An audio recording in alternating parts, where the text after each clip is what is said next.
Hello, welcome. In this video, I'll show you how you can check if your iPhone 14 is SIM locked using your IMEI number and serial number on the IMEI.info website.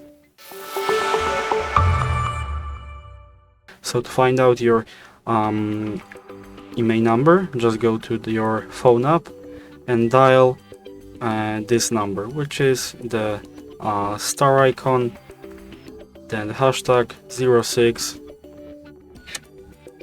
and this should show you your IMEI number on your phone. The window should pop up, and when you dial this number, so just dial it, and you will find your IMEI number as well as your EID. And now, when you have that done, go to your IMEI.info website on your favorite browser and type in your IMEI number.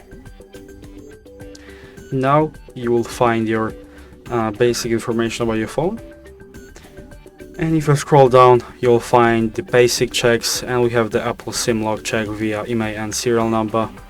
But as you can read here, this free tool works only when you enter the serial number also, which should be available on the box of your phone, and if you input it, you'll be able to check for free if your SIM is locked. So if you enjoyed this video and consider it helpful, leave a like, subscribe, and thanks for watching.